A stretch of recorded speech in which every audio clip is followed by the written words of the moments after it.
Hi, Anna. Hi. So excited to be hosting this chain conversation with you that leaders have put together. I think before we sort of go into the questions, it'd be great for you to introduce yourself first to everyone. Yeah, I would love to, and so good to speak to you as well. I was really excited for this conversation, and when I saw you were interviewing me, I got even more excited. I'm Anna Chanduvi. I lead our sports partnerships, sports media partnerships across EMEA for Facebook, Instagram, Oculus, so the family of apps. And that involves essentially working with sports media publishers to help drive their business goals and objectives forward, whether those be free-to-air publishers, paid TV broadcasters, or digital natives that are looking to ultimately establish a business across our family of apps. So that would be my day-to-day in a nutshell. So, okay, because it's a great portfolio in the day-to-day. So let's rewind to the journey that got you to Facebook. So I think that's going to be really interesting to share. And then definitely want to hear more about this current kind of adventure that you're on. Yeah, no, for sure. Journey-wise, so I think my journey, I kind of have to go all the way back almost. I grew up in Austria, so a country that is not necessarily known for its sporting abilities, except for skiing maybe. But I grew up playing basketball, and all my life I've always wanted to be a professional basketball player. But as a young female in Austria, my aspirations were very quickly, let's say, squashed because there just wasn't any opportunity for me to develop myself professionally as an athlete in a way that I had wanted to. So I thought the next thing that I could do is at least try to work at the NBA or at a basketball organization. So once I kind of developed that focus and that goal, I just pretty much had my eyes set on it. And I remember being like 16, 17 and thinking, I need to get to the NBA. Like that is where I want to be. If I can't be a professional basketball player or athlete, I want to make sure I drive the game forward in one way or another. So I then pretty much just Googled like best sports unis in the world. And then I found a couple and I applied, and I got very, very lucky that I got accepted in Loughborough University in England. And I remember reading Loughborough University and thinking like, how do you pronounce this? Loughborough? And they accepted me. And I remember I went to my dad and I was like, oh dad, I got accepted to Loughborough to study sports management. And he was like, okay. My parents weren't too enthusiastic, and like a lot of you will probably relate to this. Like my parents are very, very traditional. They're immigrants that came into Austria. For them, their career paths for me were like, you know, scientists, lawyer, accounting, something. When I said sport, I think they freaked out a bit.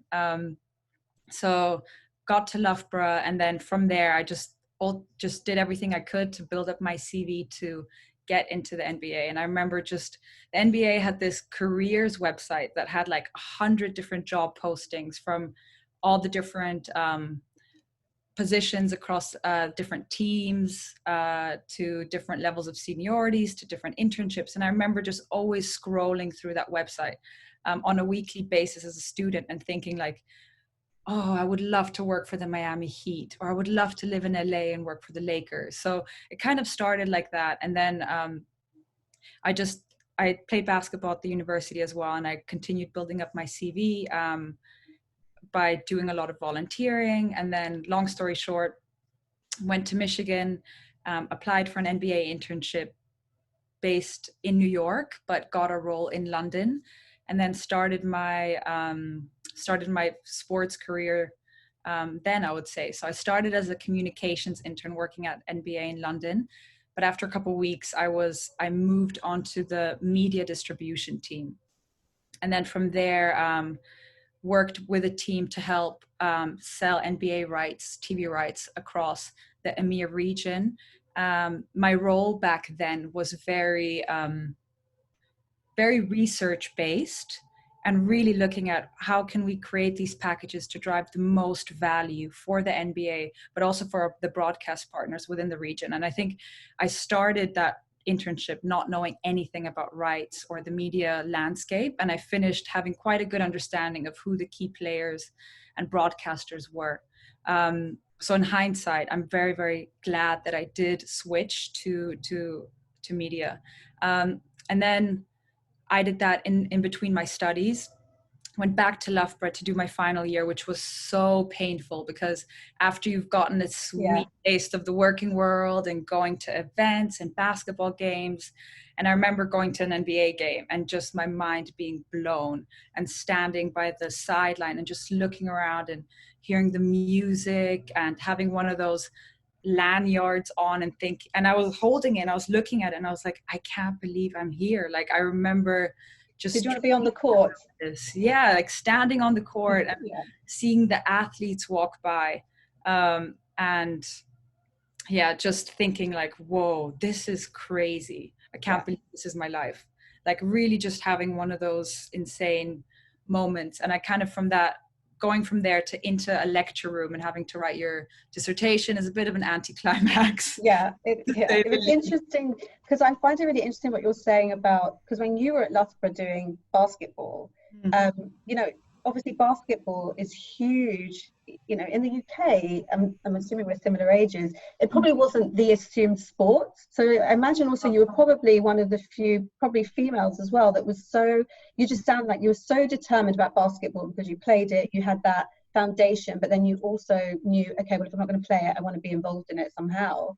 So it's interesting, how easy were kind of the opportunities along the way in your degree, or was it also your perseverance of keeping an eye on that MBA website to get that internship?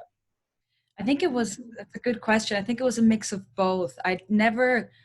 When I first started that I want to work at the NBA dream, it was almost like a tunnel vision.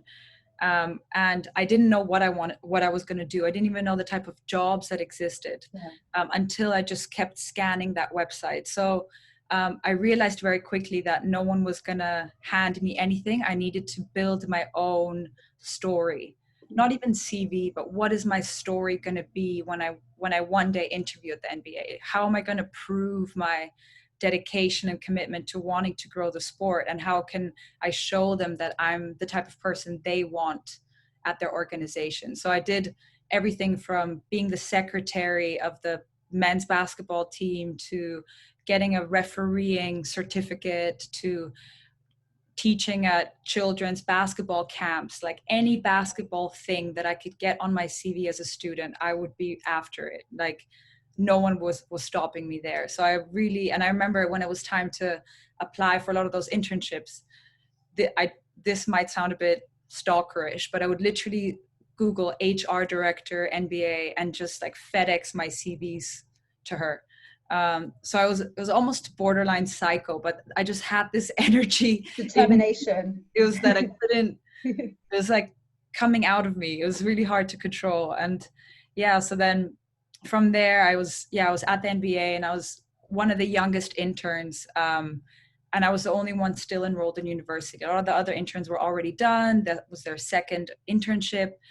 And I remember from then on, that was the first time I started feelings of imposter syndrome, where I was a bit like, okay, I'm younger than everyone and I look different and I am different, and am I really supposed to be here, or did I just kind of trick my way into being here by getting all these qualifications? And anyway, so that kind of started creeping into my head, but I was very adamant to not let it show.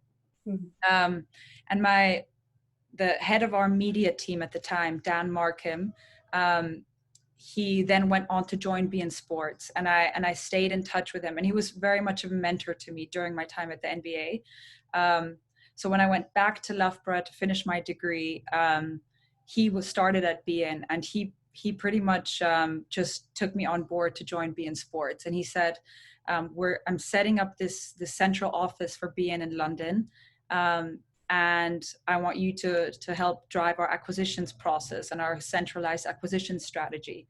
So again, I kind of stepped into a role that was very intimidating, but one that I also had no clue about. Of course, I wasn't going to let that show. And I was like, yes, you know what, I can do it and I'll figure it out. But part of me was like, I've never acquired rights. I don't really know what that feels like where do I even begin? But it was very much the case of, you know what, I'll just figure it out. Like, but also you had a leader that valued you. Like it's funny what you say about this imposter syndrome. Actually, though, you know, you had value because you made sure you did, and all these things that you did to get there. And obviously, that was seen by someone very senior who basically took you along with him to the next stage of your journey. And that's great. You know, that's the confidence. But like you said, you kind of at the back of your head thinking, oh, should I be here? I've never done this. But obviously, you excelled in that role as well, which is why he took you on board.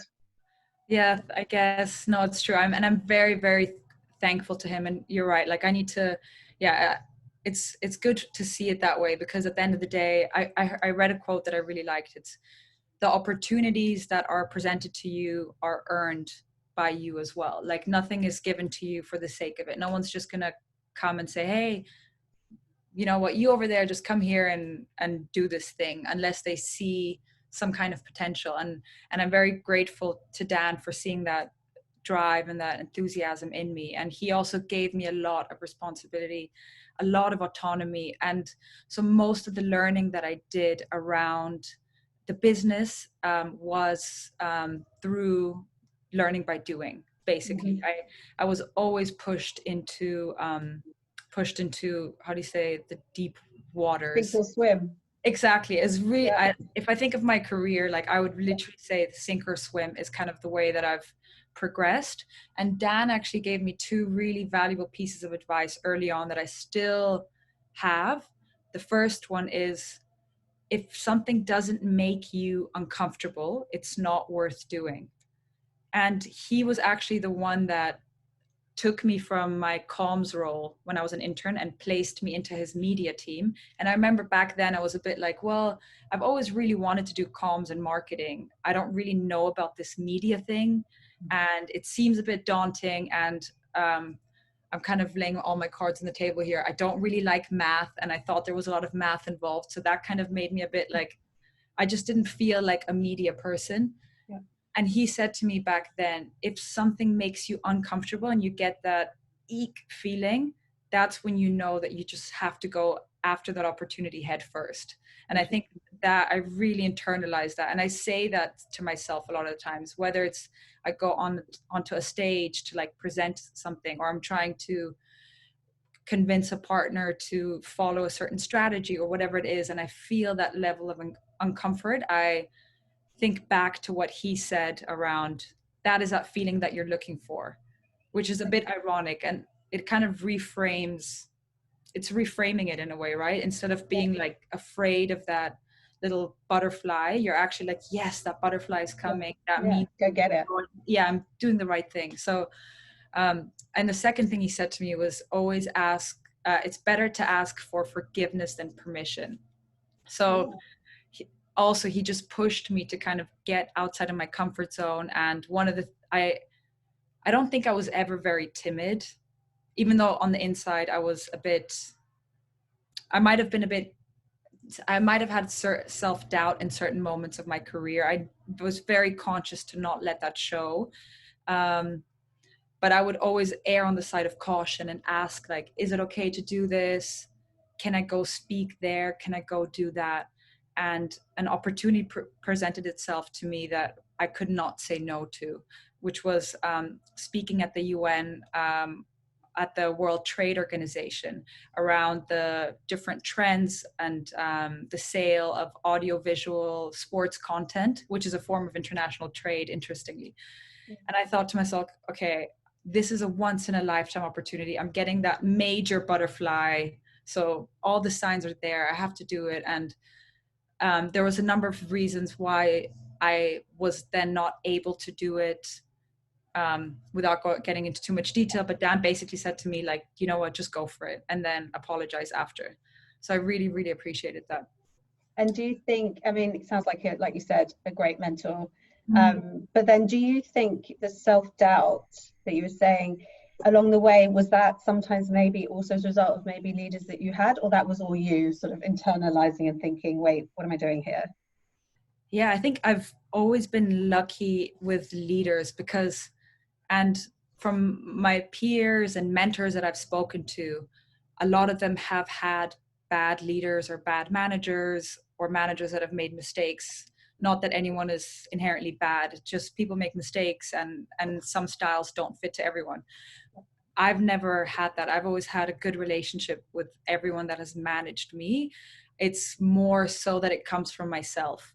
And it's something I'm still working through on a day-to-day basis. I put so much pressure on myself, and I always have, from when I was young and playing basketball, growing up, wanting to be the best basketball player, to being so determined on getting to the NBA. Like, it was really almost, I think my parents were like afraid of how laser focused I was.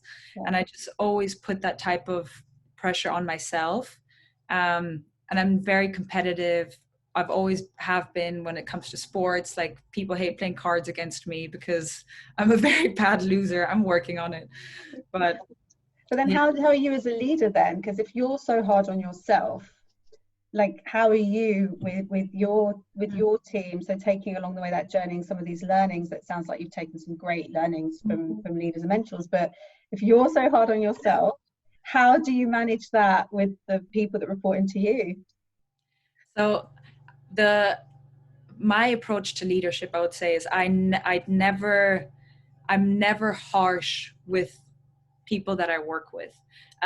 One of the key principles of leadership that another mentor of mine, Dan Reed, who's the head of our sports org at Facebook, he always says,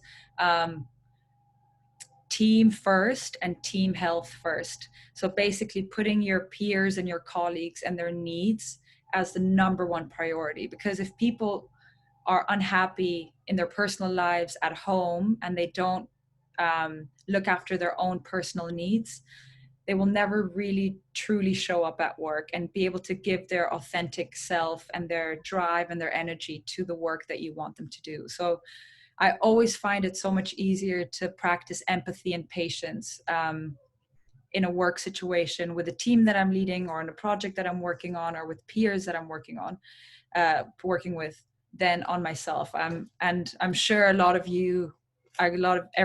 people can relate. It's like you're always your own harshest critic, right? It's the amount of times I come off a presentation and I'm like, I missed that quote. Why did I miss that quote? I really wanted to say that quote in my presentation. And then the audience wouldn't even notice, they won't even know that you missed something. When they look at your presentation, they'll be like, oh, that was great. Very informative. Yeah.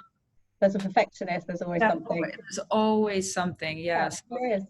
But I think, oh gosh, I could talk for hours. I love this. But I wanted to hear, leadership, your journey, the experiences you've had, I guess, at Facebook, and that little bit there we missed there of how you got to Facebook. But I'd love to hear how you got to Facebook, and then what excites you the most at the moment with your role at Facebook. For sure. So then I was at BN for almost 4 years. And the reason I wanted to work in sports and then the NBA is because, and this sounds so cheesy, is because I wanted to change something. And I really wanted to change the world of sports. And I really felt that in me, like in a way that I couldn't even control, because I almost see myself as like the perfect missed consumer of sports. Like, I'm obsessed with sports. I love playing every possible sport there is.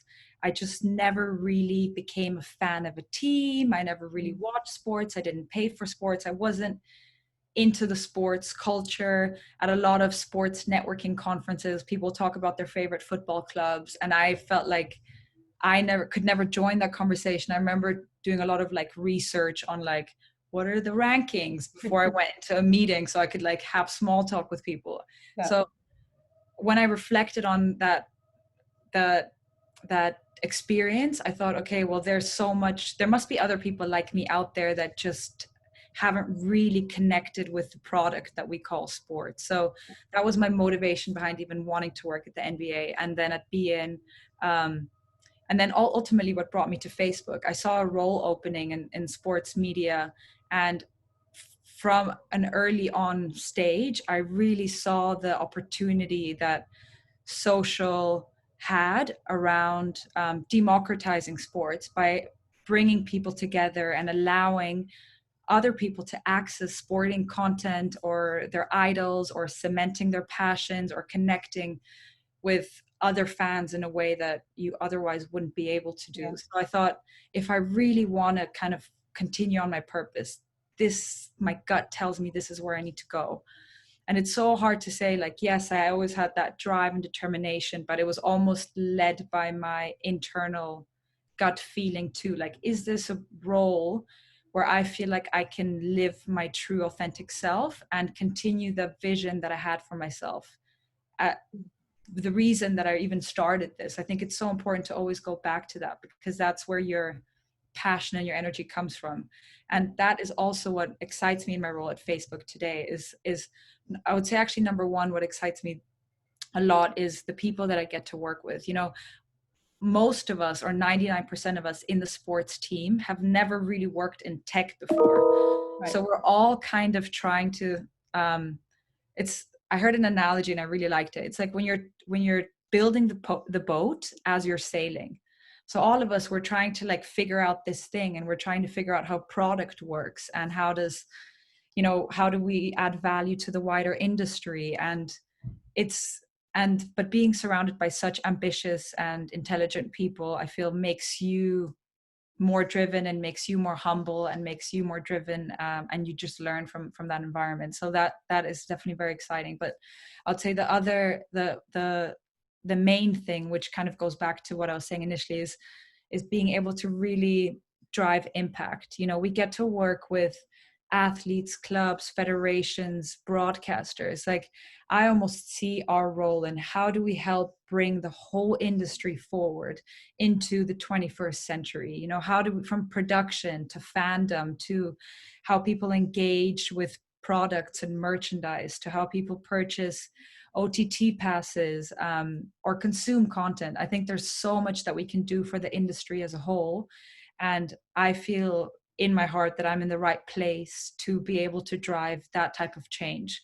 And it feels, I know I am where I'm supposed to be, and there's still so much more that we're going to do and have to do. And that's kind of what keeps me excited and keeps me going, is what we can do for the whole industry. Yeah, I think as you said, it's that impact and purpose. And when you're working with such like-minded people, it's like, once it works internally and you've got that, then of course a platform like, of course, Facebook and the partners, like you said, you work with, that impact and that purpose that you've got, and that message that drives you all, it does translate, and it does go global, because again, of the platforms that we have now, like you said, the family of Facebook, it's exceptional, the reach that it has. So thank you, Anna, so much. I think, you know, like I said it before, this has been so great to talk to you and just hear a bit more, especially about your journey and the diverse experience you've got. So thank you so much. Thank you. I really felt like we could talk for hours, and yeah, I really, really enjoyed that. So thank you so much as well.